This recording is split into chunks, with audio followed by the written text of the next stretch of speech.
6월 5일 KMA 뉴스 브리핑입니다. 내년도 의원급 수가 협상이 최종 결렬됐다는 소식 전해드렸는데요.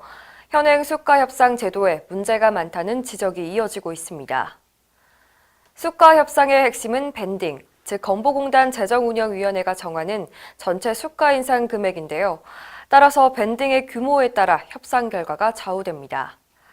문제는 이렇게 중요한 밴딩을 민주노총과 환자단체 연합회, 소비자단체 등 가입자 대표들로 구성된 재정운영위에서 결정하고 있다는 겁니다. 의협 같은 공급자 단체는 전혀 끼질 못합니다. 게다가 결정된 밴딩 규모는 철저히 비밀에 붙여서 의협은 깜깜이 협상을 할 수밖에 없습니다. 더욱 놀라운 것은 건보공단과 의협이 어렵게 협상에 성공해도 재정이 마음에 들지 않으면 거부할 수 있습니다. 이처럼 불합리한 수가 협상 구조를 바꾸려는 법률 개정이 여러 번 시도됐지만 아직까지 성과가 없는 실정입니다. 앞으로도 매년 수가 협상이 이뤄질 텐데요. 재정위에 대한 논란이 언제까지 지속될지 관심이 모아집니다.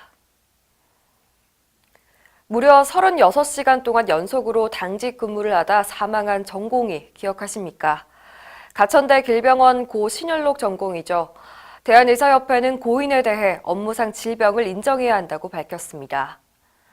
일주일에 100시간 넘는 과중한 업무와 36시간 연속 당직 근무를 선 것이 고인의 사망에 가장 큰 영향을 주었기 때문이라는 겁니다.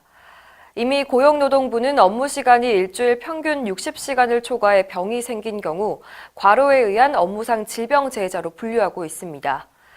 의협은 대다수의 전공의들이 24시간 대기에 주 7일 근무를 하며 과도한 업무를 감당하고 있다고 지적하면서 의사들의 누적된 과로를 해소하거나 방지하는 의학적, 법적 체계가 절실하다고 강조했습니다. 한편 설 연휴 기간인 2월 4일 사무실에서 심정지 상태로 발견된 고 윤한덕 국립중앙의료원 응급의료센터장은 최근 근로복지공단으로부터 업무상 질병을 인정받았습니다.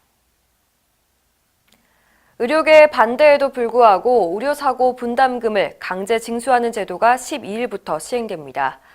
작년 국회를 통과한 의료분쟁 조정법 개정안은 불가항력적으로 발생한 의료사고에 대한 피해 보상금의 일부를 병의원의 요양급여 비용에서 원천 징수할 수 있도록 규정했습니다. 법 추진 단계 때부터 강하게 반발했던 의료계와 마찰이 예상되는데요. 불가항력 의료사고는 말 그대로 의료인의 과실이 없다는 것을 전제로 한 것인데 보상금을 강제로 분담하게 하는 것은 부당하다는 겁니다. 대한의사협회는 과실 책임의 원칙에 반한다면서 분담금은 국가가 부담해야 한다고 지적했습니다. 어제 새로운 대통령 주치의가 임명됐다는 소식을 전해드렸는데요. 청와대가 양방주치의라는 표현을 사용해 의협이 강력하게 반발하고 나섰습니다. 조선일보와 중앙일보 등 주요 일간지는 의협의 입장을 일제히 보도했는데 의협은 우선 의료법에는 의료와 한방의료만 있을 뿐 양방이라는 용어는 없다고 지적했습니다. 특히 양방이란 말은 일부 집단에서 의료를 깎아내리기 위해 만들어낸 것이라면서 청와대가 이런 용어를 사용한 것을 강하게 비판했습니다.